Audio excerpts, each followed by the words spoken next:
এই সৎসঙ্গ বাঁকাবান্ডে হওয়ার কথা ছিল, কিন্তু শ্রদ্ধেয় পাল কাকু তিনি বললেন যে এই সময় এই দিনটায় ঝড় বর্ষা হওয়ার একটা সম্ভাবনা আছে, তোমরা যদি মন্দিরে করো তাহলে ভালো হয়, না হলে ওখানে করতে পারো। কিন্তু তাই হলো, আমরা বিকালের থেকেই যখন বেরোলাম তখনই সেই ঝড় বর্ষার ভিতর দিয়েই আসলাম। তার কথাই ঠিক, কেন তিনি ঠাকুরকে ভালোবাসেন, ঠাকুরের লোক। যাই হোক, আজকে সর্বপ্রথমে উনি তো ঘোষণা করলেন শ্রদ্ধেয় অর্জুন হালদার মেয়ের শুভ বিবাহ, সেই উপলক্ষে আজকে এখানে সৎসঙ্গ তিনি রাখলেন। আমি সর্বপ্রথম ঠাকুরের কাছে ওনার মেয়ের শুভ বিবাহ সুন্দরভাবে যেন সম্পন্ন হয় তাই ঠাকুরের কাছে প্রার্থনা করি। আর একটা বিশেষ দিন, সে হলো এই জগদলপুর সৎসঙ্গ বিহারের শ্রদ্ধেয় ঋত্বিক দেবতা, আমারই ঋত্বিক দেবতা এবং এখানের মার্গদর্শক, তার আজকে জন্মদিন। আমি ঠাকুরের কাছে তার এবং ওনার পরিবারের সবার মঙ্গল প্রার্থনা ঠাকুরের চরণে রাখি।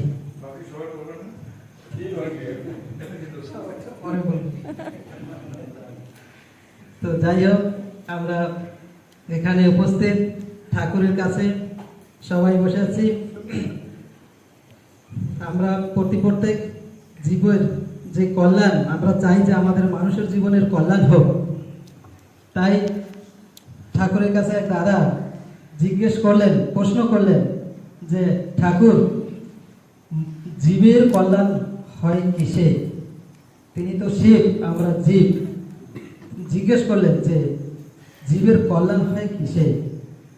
ঠাকুর বললেন, পরম পিতার উপর যতটা টান বেড়ে যায় ততই জীবের কল্যাণ হয়। মানে পরম পিতার উপর যত টান হবে ততই জীবের কল্যাণ হবে। তার দুটো ফ্যাক্ট বললেন। একটা হচ্ছে, ইষ্টপুত হয়ে হৃদ্য ব্যবহার করে মানুষকে হৃদ্য ব্যবহার করতে হবে। আর একটা হচ্ছে, ইষ্ট স্বার্থকে নিজের স্বার্থ করে তোলা, মানে ইষ্ট স্বার্থকে নিজের স্বার্থ করে তোলা। আর একটা হচ্ছে, ইষ্টপুত হয়ে হৃদ্য ব্যবহার করে মানুষকে সেই ইষ্ট কেন্দ্রিক করা। এই যতটা সম্ভব হবে ততই মানুষের মানে জীবের কল্যাণ হবে।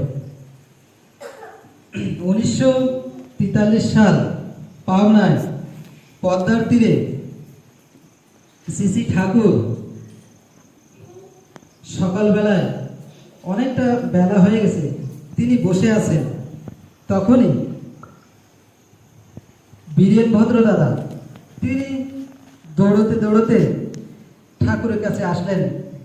সেই ভারক্রান্ত মন, চেহারায় একটা উদাস, খুব এক মানে বিপরীত পরিস্থিতির ভিতরে দৌড়তে দৌড়তে আসেই আমি ঠাকুরের পা দুটো জড়িয়ে ধরেই শুধু কান্নার থামছে না। তখন ঠাকুর বললেন, বল। তখন বললেন যে ঠাকুর, আমি আর পারছি না ঠাকুর, এইভাবে আমি আর পারছি না। বাড়িতে আমার কথা কেউ শোনে না, ছেলে মেয়ে বউ কেউ আমার কথা শোনে না। আমি যে কাজটা করতে যাই সেটাই তারা বাধা দেয়। কি করব ঠাকুর? আপনি কতবারই বলছেন, কিন্তু আমি তো শুনি নাই। কোনো উপায় তো নেই ঠাকুর, কোথায় যাব? তোমার কাছে ছাড়া আর তো কোনো রাস্তা নেই ঠাকুর। একবার ভাবছি যে ঠাকুরের কাছে আর যাব না, তোমাকে আর বিরক্ত করব না ঠাকুর, কিন্তু কোনো উপায় না পেয়ে ছুটে চলে আসলাম তোমার কাছে ঠাকুর। আর তো কোনো রাস্তা নেই, কি করব ঠাকুর? ঠাকুর কিছু সময় পরে বলেন, চুপ কর, দেখ কতবার তোকে বলেছি যে এইভাবে চলবি, তুই তো কথা শুনিস নে। বলেন, ঠাকুর আর ভুল করব না, এবার আমি আপনার কথা শুনব। তখন সেই দাদা বীরেনভদ্র দাদা তিনি বললেন, ঠাকুর এবারের মতো আপনি বাঁচান, কি করি, এছাড়া তো কোনো আপনার কাছে আসা ছাড়া তো কোনো উপায় নেই, কোথায় বা যাবো ঠাকুর। তখন ঠাকুর বললেন, যা পা ছাড়, পা ছেড়ে একটা কাগজ আর পেন্সিল নিয়ে আয় গে। তখন সেই কাঁদতে কাঁদতে কান্না করতে করতে তিনি সেই একটা দৌড়ে গিয়ে একটা পেন্সিল আর কাগজ নিয়ে আসলেন। আসার পর ঠাকুর সেই কাগজে লিখতেছেন যে মানুষের প্রবৃত্তি আকাঙ্ক্ষার পূরণের টানের থেকে যদি ইষ্ট টান বেশি থাকে তাহলে এই সঞ্চিত কর্ম বা অদৃষ্ট কর্ম থেকে অনেকটা রেহাই পাওয়া যায়। কাগজটিখানে লিখে ঠাকুর সেই বীরেনভদ্র দাদার হাতে গুজে দিলেন, মানে দিলেন, আর বললেন, এই নে, এইভাবে চলবি, দেখবি জীবনে সুখী হবি। ঠিক এই যে বীরেনভদ্র দাদাকে লিখে দিলেন, শুধু ওনাকে নয়, আমাদের সবার জন্য এই জিনিসটা, যে আমরা যে ইষ্টের এই প্রবৃত্তি আকাঙ্ক্ষার পূরণের টানের থেকে যদি ইষ্ট টান বেশি থাকে তাহলে এই যে আপদ বিপদ বা পরিস্থিতি যা দেখা যাচ্ছে এ অনেক রেহাই পায়, মানে অনেক ভালো থাকা যায়। এই ভালো থাকার জন্যই তো সেই সাধু সঙ্গ দেওয়ানিত পরমগুরুর দাতার, এই সাধু সঙ্গ করা, সৎসঙ্গ করা, ঠাকুরের কাছে আসা, ঋত্বিক দেবতার কথা শোনা, সেইভাবে চলা। যাই হোক, আমরা এই কল্যাণ যদি চাইতে এইভাবে চলতে হবে। এবার সব প্রবৃত্তি রত থেকে ইষ্ট কার্য লয়ে, সেই তো যোগী, সেই তো সন্ন্যাসী। পরম পূজ্যপাদ দাদা একবার ঋত্বিক কনফারেন্সে বলছিলেন, একটা মানুষ যদি ইষ্টপ্রাণ হয়, ঠাকুরের দয়ার উপরে বিশ্বাস রেখে ঠাকুরকে মাথায় নিয়ে যদি চলে, তো অসম্ভবকে সম্ভব করা যায়। আজকে যার জন্মদিবস, আমি না বলে পারবো না, না বলে পারতেছি না, কিছু ভক্ত আর ভগবান, ভক্তের কথা কিছু বলাই লাগে।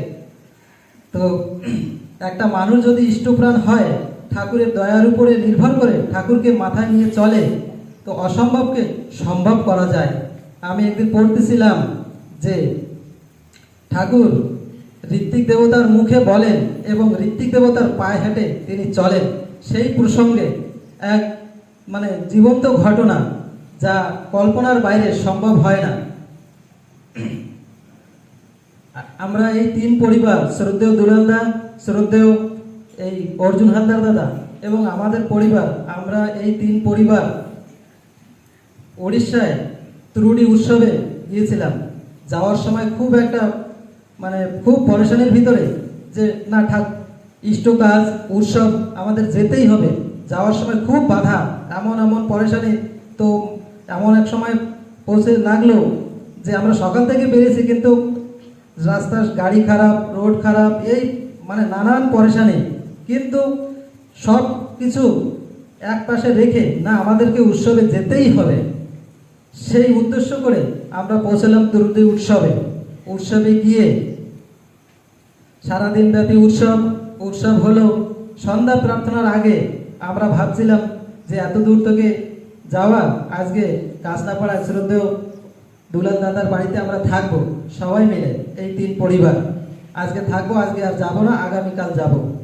তখন এইভাবে আমরা এই ভেবে আমরা আর বেরোচ্ছি না, যে আর আধা ঘন্টা পরে প্রার্থনা হবে, প্রার্থনা করে তারপরে আনন্দবাজার করে আমরা দাদার ওখানে থাকবো। কিন্তু হঠাৎ প্রার্থনার আগেই শ্রদ্ধেয় আমার ঋত্বিক দেবতা এই কাকু বসে আছেন, যার কথাই বলছি, তিনি এই আমাদের তিন পরিবারকে একসাথে দেখে একটা ধমক দিলেন, এই দুলাল, এই অর্জুন, তোমরা কি করো? এখনো যাওনি? যাও, শিগগিরই যাও, এক্ষুনি বাড়ি যাও, একটু দেরি করবে না, এক্ষুনি তুরন্ত যাও। তিনি এই ধমক দিয়ে বললেন। বলার পরে আমরা আর দেরি করলাম না। শ্রদ্ধেয় দুলালদার তিনিও কাসনাপাড়ায় আর বাড়িতে গেলেন না, বলেও গেলেন না যে আমরা একটু বাড়িতে বলে যাই যে আমরা আর থাকবো না, যাচ্ছি। যাই হোক, সেইভাবে গাড়িতে বসে চলে আসলাম। আসার পরে অনেকটা রাত হয়ে গেল।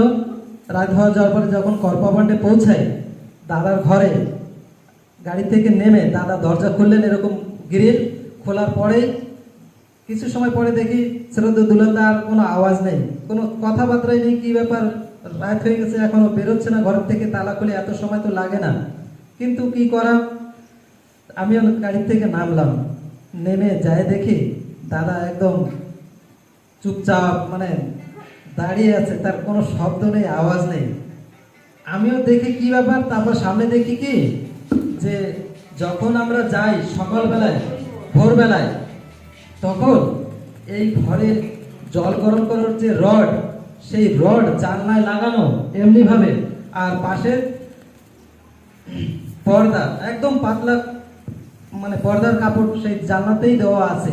কিন্তু সেই রড কখন লাইট আসছে আর একভাবে জ্বলছে, তার সেই রড লোহা গরম হয়ে এক এক খণ্ড খণ্ড খণ্ড খণ্ড করে লাল হয়ে আগুনের মতো টিপটিপ করে পড়তেছে।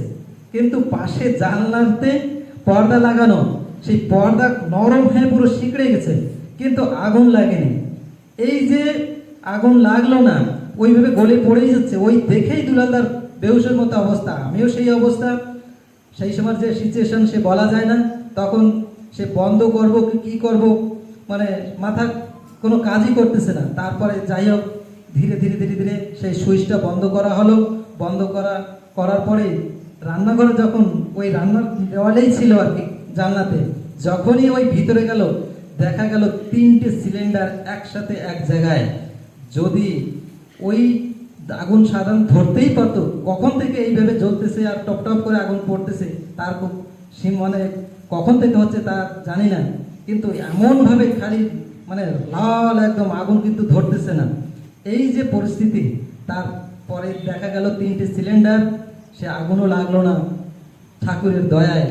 এই যে উনি বলে দিলেন ঋত্বিক দেবতার মুখে আমি বলি আর ঋত্বিক দেবতার পায়ে আমি চলি। আমরা ওই দিন তার কথা শুনে তিনি একটা ধমক দিলেন আমাদের মঙ্গলের জন্য, তাই তার কথাটা শুনে ওই শ্রদ্ধেয় দুলালদার আমরা সবাই মোটামুটি বেঁচে গেলাম। না হলে ওই দিন যদি না আসা হতো তো কি হতো সে ঈশ্বরই জানতো। ওই পাড়া তো পুরো সাফ হয়ে যেত, পরিষ্কার হয়ে যেত। আমার মনে হয় পরে শ্রদ্ধেয় দাদা থাকাও মুশকিল হতো, যে কি কন্ডিশন। যাই হোক, আজকে তার জন্মদিন এবং দুটো একসাথে আমি এখানে উপস্থিত, সবার মঙ্গল প্রার্থনা করে, যেটাই যে জীবের যে কল্যাণ ইষ্ট স্বার্থ প্রতিষ্ঠা, এইটাই নিজের করে নেওয়া। আর তার সেই যে ঠাকুরকে ভালোবাসেন, তেমনি সেই ঋত্বিক দেবতার কথা শুনে যদি আমরা চলি, এই জীবন তো একেবারে বাস্তব ঘটনা, তাহলে জীবনে বাঁচা অনেক সহজ সরল হয়ে যায়। এই পর্যন্ত বলে আমার বক্তব্য এখানে বন্ধ করলাম। এখানে উপস্থিত আপনাদের সবার মঙ্গল প্রার্থনা করে বন্ধ করি। জয় গুরু।